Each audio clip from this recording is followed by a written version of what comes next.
Hi viewers, welcome back to ஆயுதம் அறிவோம். உக்ரைனுடனான உளவு தகவல் பரிமாற்றத்தை மீண்டும் அமெரிக்கா தொடங்க இருப்பதாக இப்ப முக்கியமான செய்தி நமக்கு கிடைச்சிருக்கு. இது ஏதோ இன்டெலிஜென்ஸ் டேட்டா ஷேரிங் தானே அப்படின்னு நம்ம கடந்து போக முடியாது. பிகாஸ் இதை மையப்படுத்தி ரஷ்யாவின் பொருளாதாரத்தை சீர்குலைக்கிறதுக்கான மிகப்பெரிய முயற்சியை இப்ப அமெரிக்கா எடுக்க போறாங்க. வார் எக்கனாமியை கொலாப்ஸ் பண்றது தான் இந்த இன்டெலிஜென்ஸ் டேட்டா ஷேரிங் பின்னாடி இருக்கக்கூடிய முக்கிய கருத்தே. நம்ம எல்லாருக்குமே தெரியும், பைடன் அரசாங்கத்துல உக்ரைனுக்கான intelligence sharing and weapon aid அப்படிங்கிறது தொடர்ந்து கொடுக்கப்பட்டுக்கிட்டே இருந்தது. ஆனா ட்ரம்ப் வந்த பிறகு இது ரெண்டுமே முழுமையா அடியோட நிறுத்தப்பட்டது. அது ரெண்டு பக்கமும் பேசின பிறகு ரஷ்யா பக்கம் ஒத்து வராது அப்படின்னு உணர்ந்த ட்ரம்ப் அவர்கள் இப்ப உக்ரைனை முழுமையா பேக் பண்ண ஆரம்பிச்சிருக்காரு. இவர் எப்படி பேக் பண்ண ஆரம்பிச்சார் அப்படிங்கிறதையும் நம்ம தனியா பார்த்துருக்குறோம். ஸோ அதை பார்க்காதவங்க அந்த காணொலியை பார்த்துட்டு வாங்க. அண்ட் இதற்கு மத்தியில் உக்ரைனுக்கு வெப்பனை கொடுக்கறதும் கொடுக்காம நிப்பாட்டுறதும் அப்படின்னு இருந்துகிட்டு இருந்த ட்ரம்ப் அவர்கள் இப்போ முழுமையா கண்டினியூஸா உக்ரைனுக்கு வெப்பன் தர ஆரம்பிச்சிட்டாரு ஒரு பக்கம். அண்ட் இதை தொடர்ந்து இன்டெலிஜென்ஸ் டேட்டா அப்படிங்கிற முக்கியமான தரவுகளையும் இப்போ உக்ரைனுக்கு தர இருக்கிறாங்க அமெரிக்கா. இந்த தகவல் அப்படிங்கிறது ட்ரம்ப் அட்மினிஸ்ட்ரேஷன்ல வேலை செய்யக்கூடிய 2 முக்கிய நபர்களால் இப்ப வெளி சொல்லப்பட்டிருக்கு. அண்ட் கூடிய விரைவில் இதற்கான அதிகார ஒப்புதலை ட்ரம்ப் அவர்களே கொடுப்பார் அப்படின்னு எதிர்பார்க்கப்படுது. ஸோ இன்னைக்கான காணொலியில எது மாதிரியான உளவு தகவல்களை அமெரிக்கா உக்ரைனுக்கு தரப்போறாங்க, அந்த தகவல்கள் எப்படி ரஷ்யாவிற்கு பாதகமாக அமைய போகுது, உக்ரைனுக்கு சாதகமாக அமைய போகுது, வார் எக்கனாமியை எப்படி கொலாப்ஸ் பண்ண போறாங்க அப்படிங்கிறத இன்னைக்கான காணொலியில நாம பார்த்து தெரிஞ்சுக்க போறோம். ரொம்பவும் இன்ட்ரெஸ்டிங்கா இருக்கும் மை டியர் ஃப்ரெண்ட்ஸ் இந்த காணொலி. ஸோ வீடியோக்கு போறதுக்கு முன்னாடி நம்ம ஆயுதம் அறிவோம் அப்படிங்கிற சேனலை சப்ஸ்கிரைப் பண்ணிட்டு வாங்க. Let's dive into it.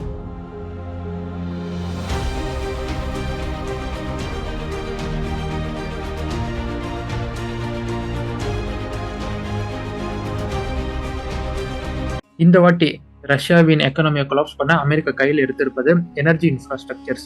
ரஷ்யாக்குள்ள இருக்கக்கூடிய எனர்ஜி இன்ஃப்ராஸ்ட்ரக்சர்ஸ், அதாவது லாங் ரேஞ்ச் எனர்ஜி இன்ஃப்ராஸ்ட்ரக்சர்ஸ்க்கான தகவல்கள், அது எப்படி அழிக்கலாம், எங்கெங்க இருக்கு அப்படிங்கிற உளவு தகவலை சேகரிச்சு தான் இப்போ உக்ரைனுக்கு தர போறாங்க அமெரிக்கா.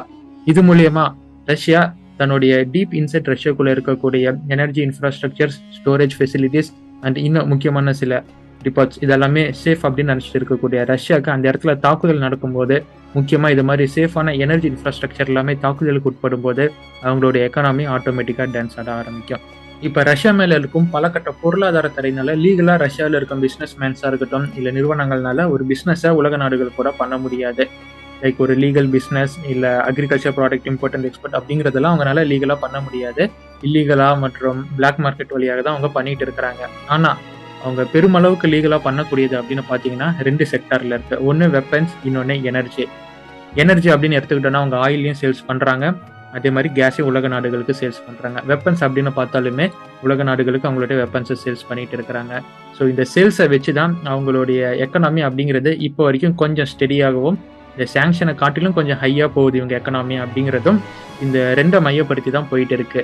ஸோ இந்த 2ல் ஆட்டோமேட்டிக்காக கையை வச்சா ஆட்டோமேட்டிக்காக ரஷ்யன் எக்கனாமி கொலாப்ஸ் ஆகும் அப்படிங்கிறது உங்களுக்கு கனெக்ட் பண்ணக்கூடிய பாயிண்டாக இருக்கும். இப்போ அமெரிக்காவும் அந்த ஒரு யுக்தியை தான் கையில் எடுத்திருக்கிறாங்க. ரஷ்யா இது மாதிரி எனர்ஜி மற்றும் வெப்பன்ஸ் விற்றா மட்டும் போதுமா? அமெரிக்காவின் ப்ரெஷரை மீறி ரஷ்யா கிட்ட இருந்து வாங்கும் திறன் கொண்ட நாடுகள் இருக்கணும் இல்லையா? அப்படி ரஷ்யாவிற்கு கீ ஃபேக்டராக இருக்கக்கூடிய நாடுகள் தான் சைனா மற்றும் இந்தியா. இந்த 2 நாடுகள் தான் ரஷ்யாவின் முக்கியமான partners, pillars of Russian success அப்படின்னே சொல்லலாம். சைனா அதிகப்படியான ஆயிலை வாங்குறாங்க, ரஷ்யா அவங்களுக்கு தேவையான வெப்பன்ஸ் கொடுக்க மாட்டேன் அப்படின்னு சொல்லிட்டாங்க. ஆனா இந்தியாவுக்கு தேவையான வெப்பன்ஸை ரஷ்யா கொடுக்குறாங்க அண்ட் ஆயிலும் கொடுத்துட்டு இருக்கிறாங்க. இவங்க அதிக அளவுக்கு கன்சியூம் பண்ணும் காரணத்தினால அது மூலியமா ஒரு ரெவன்யூவை கொண்டு தான் ரஷ்யானால வெற்றிகரமா நடத்த முடியுது. பேரலா அவங்களோட எக்கனாமியும் ஸ்டேபிளா வச்சுக்க முடியுது. இதற்கு நடுவுல ஒரு சில ஆப்பிரிக்க நாடுகள் இருக்கிறாங்க. மாலி, பர்கினோ ஃபேசோ, நைஜர் மாதிரியான ஆப்பிரிக்க நாடுகள் இருக்கிறாங்க. ஈரான் மாதிரியான சில நாடுகளும் ரஷ்யாவிற்கு உதவிட்டு இருக்கிறாங்க. ஆனா பில்லர்ஸ் ஆஃப் ரஷ்யன் சக்சஸ் அப்படிங்கிறது சைனா மற்றும் இந்தியா தான். இப்போ ரஷ்யாக்குள்ள இருக்கக்கூடிய எனர்ஜி செக்டர்ஸ் எல்லாம் சேஃப்னு நினைச்சிட்டு இருக்கும்போதே அந்த எனர்ஜி செக்டர்ஸ்குள்ள ரிப்பீட்டடா சில தாக்குதல் நடந்தா என்ன ஆகும்? ரஷ்யா கொஞ்சம் ஆட்டம் காணும் இல்லையா? அதே நேரத்துல இந்த பக்கம் ரஷ்யா கிட்ட இருந்து பிசினஸ் பண்ணக்கூடிய நாடுகளுக்கு கூடுதலா அழுத்தம் போட்டா ரஷ்யா கம்ப்ளீட்டா கொஞ்சம் கொலாப்ஸ் ஆவாங்க இல்லையா? இதுதான் ட்ரம்பின் பிளான். அதாவது ட்ரம்ப் இப்ப என்ன நினைக்கிறாரு அப்படின்னா, இது மாதிரி ரஷ்யாக்குள்ள இருக்கக்கூடிய எனர்ஜி இன்ஃப்ராஸ்ட்ரக்சர்ஸ் உக்ரைன் போர்ட் மத்தியில இருந்து பார்த்தோம்னா லாங் ரேஞ்ச் எனர்ஜி இன்ஃப்ராஸ்ட்ரக்சர்ஸுக்கு தேவையான டேட்டாவை கொடுத்து அதை எப்படி அழிக்கணும் அப்படின்னு அவங்களுக்கு அறிவுரையை கொடுத்து அதற்கு கைட் பண்ணோம்னா, அதை கொண்டு உக்ரைன் தன்னோட தாக்குதலை ரஷ்யாக்குள்ள நடத்தினாங்கன்னா ரஷ்யாவின் எனர்ஜி இன்ஃப்ராஸ்ட்ரக்சர் அப்படிங்கிறது கொஞ்சம் ஆட்டங்கான ஆரம்பிக்கும். அதே நேரத்தில் பேரலா இப்போ கொடுத்துட்டு இருக்கும் அழுத்தத்தை காட்டிலும் இன்னும் கூடுதலா உலக நாடுகள் ரஷ்யா கூட வர்த்தகம் செய்யக்கூடிய நாடுகளுக்கு அழுத்தம் கொடுக்கும் பட்சத்தில் அவங்க வாங்குறது கொஞ்சம் குறைச்சாவே போதும், ரஷ்யாவின் பொருளாதாரம் அப்படியே கொஞ்சம் கொஞ்சமா டிக்ரீஸ் ஆக ஆரம்பிக்கும். இது உடனே நடக்கும், ஒரே நாள்ல நடக்கும் அப்படின்னு சொல்லல. இது ரிப்பீட்டடா கன்சிஸ்டன்ட்டா நடக்கணும். அதாவது உக்ரைனின் தாக்குதல் அப்படிங்கிறது கன்சிஸ்டன்ட்டா நடக்கணும். அப்பனா மட்டும்தான் இது சாத்தியமாகும். அண்ட் பிரஷர் அப்படிங்கிறது கன்சிஸ்டன்ட்டா எந்த நாடுகளின் எதிர்ப்பு இல்லாம கரெக்டா அழுத்தம் குடுக்கணும்.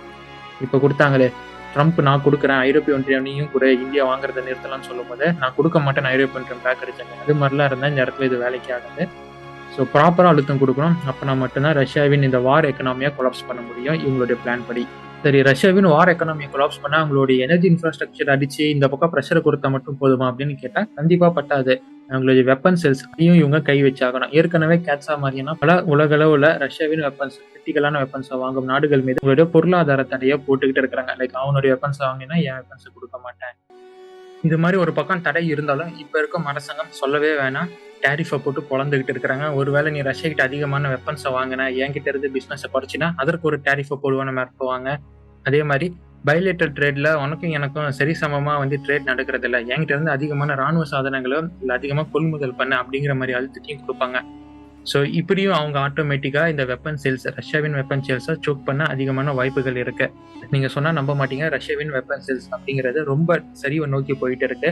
ஸோ இப்போ உங்களுக்கு நான் ஒரு சார்ட்டை காமிக்கிறேன். இந்த சார்ட் அப்படிங்கிறது உக்ரைன் வாருக்கு முன்னாடி ரஷ்யா எவ்வளவு வெப்பன் சேல்ஸை நடத்தினாங்க, உக்ரைன் வாருக்கு பிறகு ரஷ்யா எவ்வளவு வெப்பன் சேல்ஸை நடத்திட்டு இருக்கிறாங்க அப்படிங்கிற வித்தியாசத்தை உங்களுக்கு தெளிவா காட்டும்.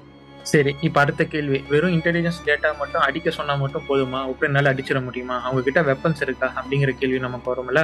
அந்த இடத்துக்கு போனோம்னா இப்போ வரைக்கும் ரஷ்யா கிட்ட லாங் ரேஞ்சுக்கான வெப்பன்ஸே இல்லை.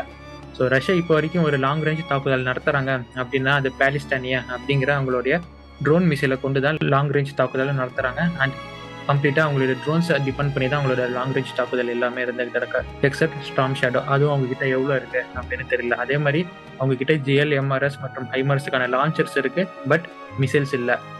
ATACMSக்கான லான்ச்சர்ஸ் இருக்கு, ATACMS இல்ல.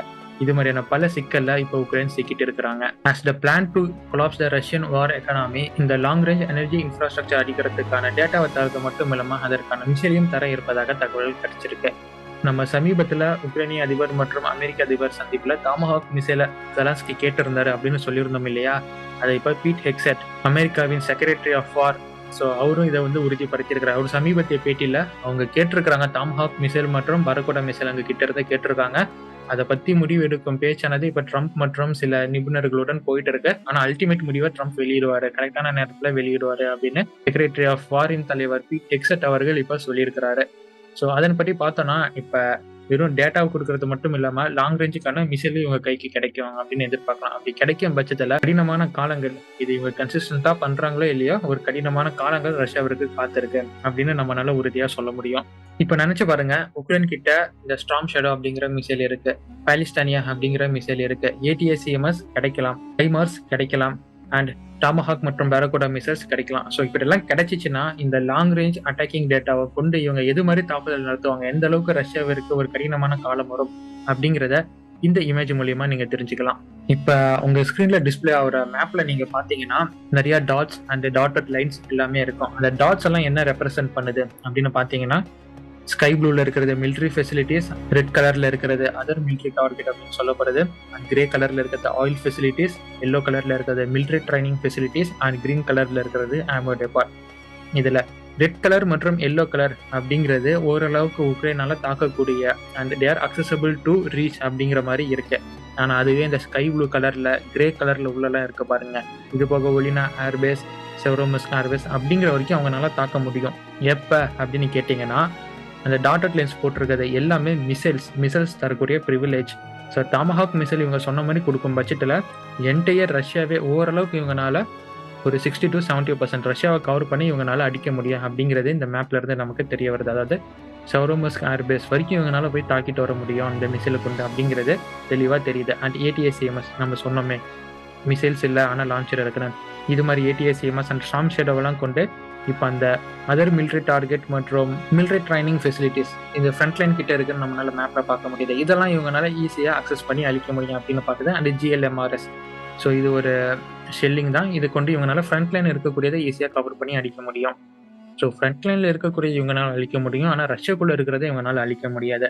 அந்த ஃப்ரண்ட் லைன் அப்படிங்கிறது எப்படி இவங்களால அழிக்க முடியுதுன்னு கேட்டிங்கன்னா, ரஷ்யா முன்னேற ஃப்ரண்ட் லைன் ஆனது உக்ரைனுக்குள்ள போயிட்டே இருக்கும். ஸோ அதனால இவங்களால ஃப்ரண்ட் லைனை ஈஸியா அக்சஸ் பண்ண முடியுது.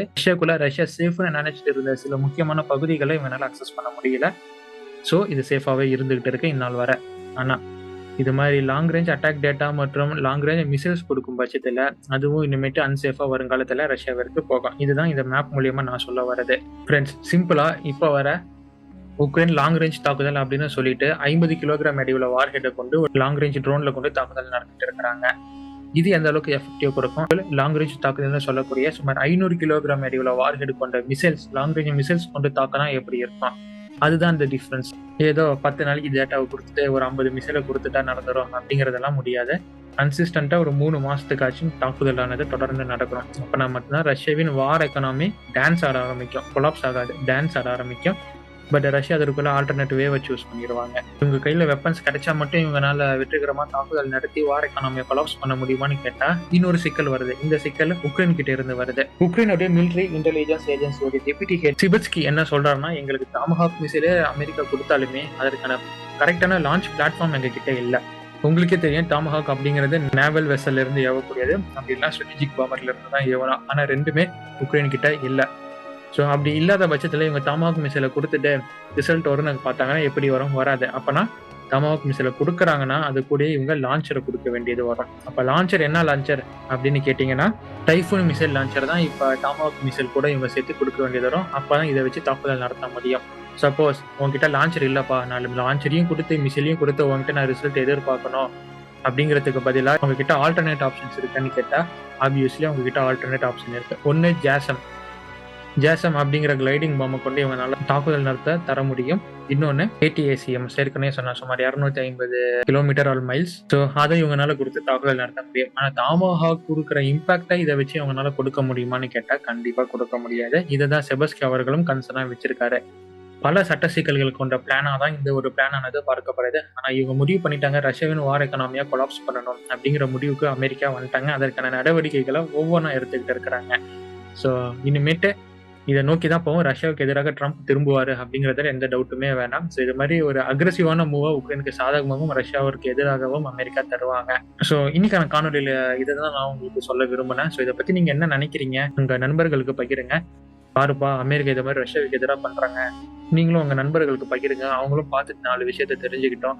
அண்ட் இது போன்ற பல செய்திகளை தெரிந்து கொள்ள ஆயுதம் அறிவோம் அப்படிங்கிற நம்ம சேனலை ஃபாலோ பண்ணிக்கோங்க ஃப்ரெண்ட்ஸ். நம்ம சேனலின் ப்ரொஃபைல போய் பாருங்க. யூடியூப்ல ஆயுதம் அறிவோம் அப்படின்னு டைப் அடிச்சு பாருங்க. எது மாதிரியான வீடியோஸ்க்கெல்லாம் நம்ம போட்டிருக்கோம் அப்படின்னு உங்களுக்கு தெரியாரும். உங்களுக்கு பிடித்திருந்தால் மட்டும் நம்ம சேனலை சப்ஸ்கிரைப் பண்ண போதுமானது. ஸோ இந்த ஒரு செய்தியோட, இந்த ஒரு கோரிக்கையோட இன்னைக்கான காணொலியை நான் வைண்ட் அப் பண்ணிக்கிறேன். Until it's signing off from ஆயுதம் அறிவோம் and stay tuned for next video. நன்றி, வணக்கம்.